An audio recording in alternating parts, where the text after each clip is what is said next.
अस्सलाम वालेकुम and welcome to my channel learn to lead with Ayesha. आज हम पढ़ेंगे पावर और हम देखेंगे कि एलिमेंट्स ऑफ नेशनल पावर कौन कौन से होते हैं। तो सबसे पहले देख लेते हैं कि पावर की डेफिनेशन क्या है। पावर को हैंस जे मॉर्गेंथो ने डिफाइन किया है as a psychological relation between those who exercise it and those over whom it is exercised. It gives the former control over certain actions of the latter through the influence that the former exerts over the latter's mind.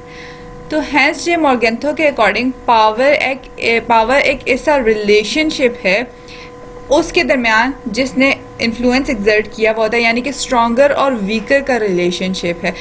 Power की आपको और भी बहुत सारी definitions मिल जाएंगी, आप कोई भी डेफिनेशन फॉलो कर सकते हैं। पावर बेसिकली ये है कि एक स्ट्रॉन्ग किस तरह से इन्फ्लुएंस कर सकता है, किस तरह से वीकर को इन्फ्लुएंस कर सकता है, कोर्स कर सकता है और उससे वो काम करवा सकता है जो कि अदरवाइज उसने नहीं किया हो।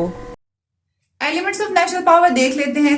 अगर हम लोग जनरली कैटेगराइज करें तो एलिमेंट्स ऑफ नेशनल पावर हम लोगों को 5 तरह के नजर आते हैं। ये 5 एलिमेंट्स कौन कौन से हैं? सबसे पहले अगर हम लोग देखें तो मिलिट्री कैपेबिलिटीज। अगर हम लोग यूनाइटेड स्टेट्स ऑफ अमेरिका की बात करें तो यूनाइटेड स्टेट्स ऑफ अमेरिका के पास ये एलिमेंट ऑफ पावर मौजूद है। बाकी भी है लेकिन ज्यादा यूनाइटेड स्टेट्स ऑफ अमेरिका के पास मिलिट्री कैपेबिलिटीज हैं, क्योंकि वो रियलिज्म के ऊपर हमेशा मिलिट्री कैपेबिलिटीज इंक्रीज करने की बात कर रहा होता है। जहां तक रिसोर्सेज की बात करें, दूसरा एलिमेंट है, तो हम लोग इसमें एग्जांपल ले सकते हैं सऊदी अरेबिया की। सऊदी अरेबिया के पास रिच ऑयल बेस्ड रिसोर्सेज हैं।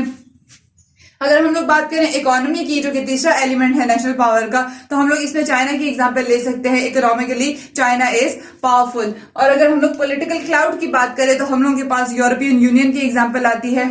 इसी तरह से अगर हम लोग टेक्नोलॉजी की बात करें तो जापान की एग्जांपल आती है। तो अगर हम लोग जनरली देखें कि पावर के एलिमेंट्स कौन से होते हैं, नेशनल पावर के एलिमेंट्स कौन से होते हैं, तो वो ये 5 होते हैं।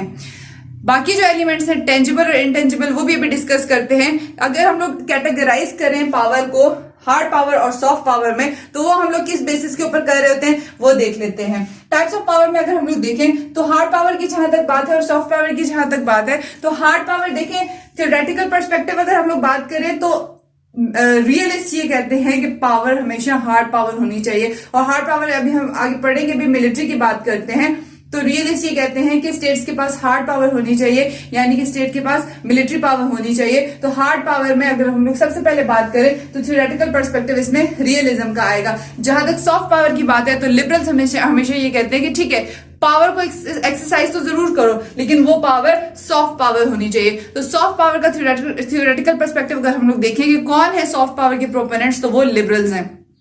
इसके अलावा अगर हम लोग देखें सॉफ्ट पावर का जो एलिमेंट्स जितने भी हार्ड पावर के जितने भी एलिमेंट्स होते हैं वो टेंजिबल एलिमेंट्स होते हैं। टेंजिबल एलिमेंट्स में क्या क्या आ जाता है? मिलिट्री आ जाती है, आपका ज्योग्राफिकल एरिया आ जाता है, इकोनॉमी आ जाती है एंड द लाइक। और जहां तक हम लोग सॉफ्ट पावर की बात करें तो सॉफ्ट पावर के एलिमेंट्स अगर हम लोग बात करें तो वो इनटेंजिबल होते हैं। मतलब इनटेंजिबल एलिमेंट्स क्या हो गए? आपकी डिप्लोमेसी कितनी अच्छी है, आपकी जो आर्मी है उसका मोरल कितना हाई है, ये इनटेंजिबल एलिमेंट्स है। अभी आगे डिटेल में डिस्कस भी करते हैं। जहां तक बात है हार्ड पावर की डिसाइसिव कैपेबिलिटीज, तो इसमें मिलिट्री होती है। जिसकी जितनी ज्यादा स्ट्रॉन्ग मिलिट्री उतनी ही उसकी डिसाइसिव कैपेबिलिटी है कि वो ज्यादा पावरफुल है, वो दूसरे को ओवर रूल या इन्फ्लुएंस कर पाएगा। जहां तक सॉफ्ट पावर की बात है तो सॉफ्ट पावर वाले ये कहते हैं कि जो ज्यादा इकोनॉमिकली स्ट्रांग है वो दूसरों को इन्फ्लुएंस कर पाएगा इकोनॉमिक इंसेंटिव्स वगैरह देकर। जहां तक मैनिफेस्टेशन की हम लोग बात करें तो जो कोई भी हार्ड पावर की मैनिफेस्टेशन कर रहा होगा, हार्ड पावर को एक्सरसाइज कर रहा होगा, वो या तो कोर्जन करने की कोशिश कर रहा होगा, जबरदस्ती दूसरे को कोई काम करवाने की कोशिश कर रहा होगा जो वो अदरवाइज ना कर रहा होता, या वो वॉर में जा रहा होगा। जबरदस्ती कोई काम करवाने से मेरे माइंड में एग्जांपल अभी आ गई 9/11 के बाद हम लोग को यूनाइटेड स्टेट्स ऑफ अमेरिका ने क्या कहा था? आइदर बी विद अस और अगेंस्ट अस। तो या तो वॉर में जाते हुए नजर आते हैं या फिर कोर्जन करते हुए नजर आते हैं। और जहां तक हम लोगों को मैनिफेस्टेशन नजर आती है सॉफ्ट पावर की, तो वो या तो ट्रेड करने की बात करते हैं, ट्रेड में उनको पता है कि वो फिर बाद में इन्फ्लुएंस कर पाएंगे, कैरेट्स के जरिए पहले इंसेंटिव देके बाद में इन्फ्लुएंस कर पाएंगे, या फिर वो अट्रैक्ट कर रहे होते हैं इंसेंटिव देके, एड देके, और फिर उसके बाद इन्फ्लुएंस करने की कोशिश कर रहे होते हैं। जहां तक नेचर की बात है तो hard power is a zero sum game. Hard power में ज्यादा पावरफुल यही देखेगा कि मेरा बेनिफिट हो, मेरा फायदा हो और दूसरे का भले नुकसान ही हो, क्योंकि मुझे उसके ऊपर इन्फ्लुएंस कायम करना है। जहां तक सॉफ्ट पावर की बात है तो it is a win win game. Win win game यानी कि दूसरे का भी फायदा, अपना ज्यादा इन्फ्लुएंस दूसरे के ऊपर करना है, दूसरे से बात मनवानी जरूर है लेकिन विन विन गेम के जरिए, ताकि दूसरे का भी कुछ बेनिफिट हो जाए। टेंजिबल और इनटेंजिबल एलिमेंट्स देख लेते हैं नेशनल पावर के कौन कौन से होते हैं। सबसे पहले अगर हम लोग टेंजिबल एलिमेंट्स को देखें तो इसमें सबसे पहले हमें नजर आता है साइज ऑफ द इकोनॉमी। अगर एक स्टेट का साइज ऑफ इकोनॉमी लार्ज होगा तो ऑब्वियसली वो अपनी मिलिट्री कैपेबिलिटी को भी इंक्रीज करने के काबिल हो जाएगी। अगर हम लोग देखें तो जापान, चाइना और यूएस की हम लोग को एग्जांपल मिलती है कि इनकी क्योंकि इकोनॉमी का साइज ज्यादा है इसलिए ये दूसरी स्टेट्स को सोशली, पॉलिटिकली और इकोनॉमिकली इन्फ्लुएंस करने के काबिल होते हैं। साइज ऑफ द इकोनॉमी जो कि जीडीपी में मेजर किया जाता है डिटरमिन करता है कि एक स्टेट कितनी पावरफुल है। जो दूसरा एलिमेंट है अगर हम लोग देखें मिलिट्री का, तो मिलिट्री कैपेबिलिटीज एक स्टेट की जितनी ज्यादा होंगी उतना ही ज्यादा उसकी हार्ड पावर होगी, उतना ही ज्यादा वो किसी दूसरी स्टेट को इन्फ्लुएंस कर पाएगी। अगर हम लोग वर्ल्ड वॉर 1 के शुरू के फेजेस की एग्जांपल लें, जर्मनी के पास अगर हम लोग इस कॉन्टेक्स्ट में देखें कि सबमरीन्स ज्यादा डेवलप थी एज कंपेयर टू यूके, तो शुरू के फेजेस में नेवल वॉर में जर्मनी को ज्यादा इन्फ्लुएंस हासिल था। इसके अलावा अगर हम लोग देखें तो 9/11 के टाइम पे जो अटैक्स हुए थे उस पे जो यूएस का रिस्पांस था, ये हम लोगों को बताता है कि मिलिट्री कैपेबिलिटीज कितनी ज्यादा जरूरी है, एक एलिमेंट कितना ज्यादा जरूरी एलिमेंट ऑफ नेशनल पावर है।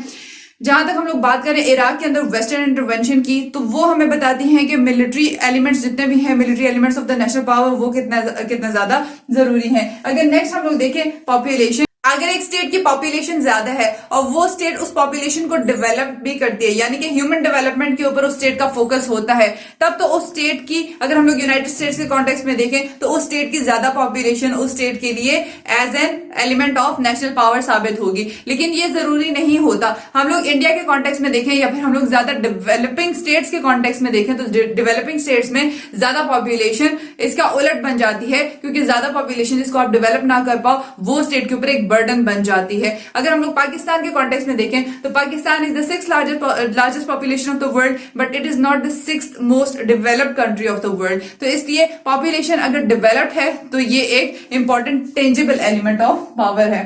नेक्स्ट अगर हम लोग देखें टेरिटरी, तो एक स्टेट की टेरिटरी कैसी है, क्या उसमें ज्यादा प्लेन एरियाज हैं, क्या वो ज्यादा माउंटेन्स के ऊपर कंप्राइज्ड है, क्या उसमें रिवर्स बहुत ज्यादा हैं, ये सब भी एक स्टेट की नेशनल पावर में कंट्रीब्यूट करते हैं। अगर हम लोग एग्जांपल लें पोलैंड की, तो पोलैंड में सिर्फ प्लेन एरियाज हैं, तो जब कभी भी कॉन्फ्रंटेशंस हुई वर्ल्ड वॉर्स की अगर हम लोग बात करें तो इर्द गिर्द के ज्यादा पावरफुल जितनी भी स्टेट्स थी उन्होंने पोलैंड को फौरन से कंकर किया। अगर हम लोग अफगानिस्तान की बात करें तो अफगानिस्तान का टेरेन इस तरह का था, अफगानिस्तान की टेरिटरी इस तरह की थी कि किसी ने भी जब भी अफगानिस्तान में इंटरवेंशन की, चाहे वो यूएसएसआर था चाहे वो यूएसए था, उनको अफगानिस्तान के अंदर सक्सेस नहीं मिली और इसका रीजन अफगानिस्तान की टेरिटरी थी। नेक्स्ट अगर हम लोग देखें ज्योग्राफिकल पोजीशन, तो एक स्टेट कहां पे लाए करती है ज्योग्राफिकली, ये भी उसका tangible element of national power बन जाता है। फॉर एग्जांपल हम लोग जापान की या यूके की एग्जांपल लें तो वो आइलैंड्स हैं, लेकिन ये उनके लिए नेशनल पावर का एलिमेंट कैसे बना, वो सिक्योर है क्योंकि उनके इर्द गिर्द सी लाया करता है। उनको अगर ज्यादा डेवलप करनी पड़ी तो उनकी नेवल कैपेबिलिटी डेवलप करनी पड़ी, बजाय इसके कि उनको मिलिट्री पे भी ज्यादा फोकस रखना पड़ता। इसके अलावा अगर हम लोग यूएसए की ज्योग्राफिकल पोजीशन की बात करें तो यूएसए 1 सेंचुरी के लिए आइसोलेशन में इसीलिए रह पाया क्योंकि यूएसए की ज्योग्राफिकल पोजीशन उसको अलाउ कर रही थी कि वो आइसोलेशन में रह सकता है। नेक्स्ट एलिमेंट अगर हम लोग देखें टेक्नोलॉजी, तो जितनी ज्यादा डेवलप्ड टेक्नोलॉजी एक स्टेट के पास होगी उतना ही ज्यादा एडवांस वो अपने मिलिट्री वेपन्स को कर पाएगी, उतने ही ज्यादा सोफिस्टिकेटेड उसके मिलिट्री वेपन्स होंगे, उतना ही ज्यादा एजुकेशनल टेक्नोलॉजी एजुकेशनल एडवांसमेंट वो लेके आ सकेगी, उतना ही ज्यादा वो अपनी इंडस्ट्रीज में इनोवेशन लेके आ सकेगी, तो उतनी ही ज्यादा उसकी नेशनल पावर इंक्रीज हो सकेगी। एग्जाम्पल अगर हम लोग लें तो यूनाइटेड स्टेट्स ऑफ अमेरिका क्योंकि टेक्नोलॉजिकली बहुत ज्यादा डेवलप्ड है, इसीलिए यूनाइटेड स्टेट्स ऑफ अमेरिका की इंडस्ट्रीज भी, मिलिट्री भी और एजुकेशनल लेवल भी हम लोगों को सबसे ज्यादा डेवलप नजर आता है इन द वर्ल्ड। इसके बाद अगर हम लोग देखें तो ट्रेड वॉल्यूम या इंडस्ट्रियल कैपेबिलिटी, जितना ज्यादा ट्रेड वॉल्यूम होगा, जितना ज्यादा एक्सपोर्ट्स कर पाएगी एक स्टेट, जितनी ज्यादा उनकी इंडस्ट्रीज की कैपेबिलिटीज होंगी, उतना ही ज्यादा उनके पास tangible elements of national power होंगे। और रिसोर्सेज की अगर हम लोग बात करें तो जितने ज्यादा रिसोर्सेज में रिच एक स्टेट होगी, उसके पास जितने ज्यादा मिनरल्स होंगे, आयरन के रिजर्व्स होंगे, कॉपर के रिजर्व्स होंगे, ऑयल या गैस के रिजर्व्स होंगे, उतना ही ज्यादा उसके पास tangible element of national power होगा रिसोर्सेज की शक्ल में। हम लोग सऊदी अरेबिया के एग्जांपल ले सकते हैं। कुवैत की अगर हम लोग एग्जांपल लें तो एक छोटी सी स्टेट है, लेकिन क्योंकि कुवैत के पास ऑयल रिजर्व्स बहुत ज्यादा हैं, इसलिए इंटरनेशनल पॉलिटिक्स में कुवैत का एक बहुत इंपॉर्टेंट रोल है। अगर हम लोग एग्जांपल लें ओपेक कंट्रीज की, तो ओपेक कंट्रीज ने अपना एक एसोसिएशन इसीलिए बनाया था, ओपेक इसीलिए बनाई थी कि काउंटर किया जा सके यूनाइटेड स्टेट्स की हेजेमनी को, यूनाइटेड स्टेट्स का जो इन्फ्लुएंस हो रहा है मिडिल ईस्टर्न रीजन के ऊपर उसके अंदर। और ओपेक कंट्रीज सब की सब रिसोर्सेज बेस्ड थी, रिसोर्स उनके पास ज्यादा थे, इस वजह से उन सब ने मिलकर अपना एक यूनियन बना लिया था। इसके अलावा अगर हम लोग ये देखें तो सिर्फ और सिर्फ रिसोर्सेज का होना ही एक इंपॉर्टेंट एलिमेंट ऑफ पावर नहीं है, क्योंकि उन रिसोर्सेज को एक्सप्लॉइट भी करना होता है, उन रिसोर्सेज को एक्सट्रैक्ट भी करना होता है और यूज भी करना होता है। अगर ब्राजील की हम लोग एग्जांपल लें तो ऑयल रिजर्व्स तो बहुत ज्यादा है ब्राजील के पास, लेकिन ब्राजील के पास ये कैपेबिलिटी नहीं थी कि ब्राजील उनको एक्सट्रैक्ट करके यूज भी कर सकता। तो ब्राजील को यूनाइटेड स्टेट्स ऑफ अमेरिका की हेल्प लेना पड़ी और फिर यूनाइटेड स्टेट्स ऑफ अमेरिका को बहुत सारा उसका शेयर जाता रहा। अब आते हैं इनटेंजिबल एलिमेंट्स की तरफ। सबसे पहले अगर हम लोग देखें तो पॉलिटिकल कल्चर एंड वैल्यूज। किसी भी एक सोसाइटी के, किसी भी नेशन के लोगों का क्या पॉलिटिकल बिलीफ्स होते हैं, क्या आइडियल्स होते हैं, क्या नॉर्म्स और वैल्यूज होती हैं, वो ही एक अच्छी सोसाइटी बनाते हैं। और जब वो एक अच्छी सोसाइटी बनाते हैं तो दूसरी स्टेट्स के लिए उनका जो परसेप्शन होता है, उनके बारे में जो परसेप्शन होता है, वो फिर अकॉर्डिंगली उनके लिए एक intangible element of national power बन जाता है, क्योंकि फिर उनकी बात की कितनी वैल्यू होती है ये डिटरमिन करती है कि उनका पॉलिटिकल कल्चर कैसा है। अगर हम लोग देखें आइडियोलॉजी की बात, तो आइडियोलॉजी भी एक स्टेट का intangible element of national power होता है। आइडियोलॉजीज की ही बात हो रही थी जब हम लोगों ने कोल्ड वॉर पढ़ी थी, तो कोल्ड वॉर के अंदर कि एक तरफ कम्युनिज्म थी और एक तरफ कैपिटलिज्म थी, और फिर कौन सी आइडियोलॉजी थी जिसने दूसरों को इस बात पे कन्विंस कर दिया कि मैं एक बेहतर आइडियोलॉजी हूं, तो वो ऑफ कोर्स कैपिटलिज्म की आइडियोलॉजी थी। इसी तरह से अगर हम लोग बात करें यूएसएसआर की और चाइना की, तो दोनों में एक कॉमन एलिमेंट कम्युनिज्म की आइडियोलॉजी ही बनता है। तो आइडियोलॉजी के बेसिस के ऊपर ही फिर स्टेट्स आपस में मिलके अपने एलिमेंट ऑफ नेशनल पावर को मजीद इनहेंस कर रही होती हैं। आइडियोलॉजी की ही बात करें तो पाकिस्तान इस्लामिक आइडियोलॉजी की बेस के ऊपर बना था। तो आइडियोलॉजी आपकी जितनी स्ट्रांग होगी, आपकी national power, intangible element of the national powers उतने ही ज्यादा स्ट्रांग होंगे। जहां तक हम लोग बात करें नेक्स्ट लीडरशिप की, तो लीडरशिप के बगैर एक स्टेट चल ही नहीं सकती। पामर और पर्किंस का ये कहना है कि without leadership people can not even constitute a state. तो एक अच्छी लीडरशिप होगी तो वही स्टेट को लेके चल सकेगी। अगर एक लीडरशिप ही नहीं है तो एक स्टेट के लोगों के पास डायरेक्शन ही नहीं होगी कि वो किस तरफ जा सके। तैयब एर्दोगान की एग्जाम्पल हमारे सामने है, और अगर हम लोग हिस्ट्री से एग्जाम्पल उठाएं तो स्टालिन और लेनिन जैसे लीडर्स किसी भी नेशन की बिल्कुल ही डायरेक्शन बदल के रख देते हैं। इसके अलावा efficiency of the government institutions अगर हम लोग देखें तो किसी स्टेट के गवर्नमेंट इंस्टीट्यूशंस कितनी ज्यादा एफिशिएंटली काम कर रही हैं, उस स्टेट के अंदर रूल ऑफ लॉ है या नहीं, वो उन इंस्टीट्यूशंस के अंदर करप्शन है या वो अपना काम कर रही हैं जैसे कि उनको करना चाहिए। क्योंकि अगर रूल ऑफ लॉ नहीं है, अगर नेगेटिव एलिमेंट्स हैं इंस्टीट्यूशंस के अंदर, अगर लूप होल्स हैं, तो एक स्टेट उन लूप होल्स को ही ठीक करने पे लग जाएगी, तो फिर प्रोग्रेस कहां से आएगी। इसके अलावा अगर हम लोग एजुकेशनल लेवल देखें तो एक स्टेट के लोगों को किस हद तक हायर एजुकेशन तक एक्सेस है, रिसर्च एंड डेवलपमेंट कितनी ज्यादा उस स्टेट के अंदर डेवलप्ड है, ये डिटरमिन करेगा कि फिर लोग कितने ज्यादा डेवलप्ड हैं और फिर फर्दर उस स्टेट की पावर कितनी ज्यादा है, नेशनल पावर कितनी ज्यादा है। क्वालिटी ऑफ डिप्लोमेसी की अगर हम लोग बात करें तो डिप्लोमेसी बेसिकली क्या है कि आप किस तरह से कॉन्फ्लिक्ट्स को रिजॉल्व करते हो। अगर आप डिप्लोमेटिकली स्ट्रांग होगे, आपकी डिप्लोमेटिक पावर ज्यादा होगी, तो अकॉर्डिंगली ही आप कॉन्फ्लिक्ट्स को रिजॉल्व कर पाओगे, आपकी बात की वैल्यू होगी, आप ट्रेड के लिए कॉन्ट्रैक्ट्स कर पाओगे, अपने लिए ट्रेड के एवेन्यूज खोल पाओगे, आप बाहर आपके जितने भी आपके नेशन के जितने भी लोग हैं बाहर, उनको आप सिक्योर कर पाओगे, उनके लिए बात कर पाओगे। तो diplomacy is also an important intangible element of national power. तो ये the elements of national power. I hope आपको इनकी समझ आ गई होगी। अगर कुछ समझ में नहीं आया तो आप कमेंट सेक्शन में पूछ सकते हैं, और अगर आपने अभी तक मेरे चैनल को सब्सक्राइब नहीं किया तो सब्सक्राइब कर लीजिए और नोटिफिकेशन आइकॉन को प्रेस कर लीजिए ताकि हर नई आने वाली वीडियो का आपको नोटिफिकेशन मिल सके और आपको इसका बेनिफिट हो सके। That was all for today. Thank you. Allah Hafiz.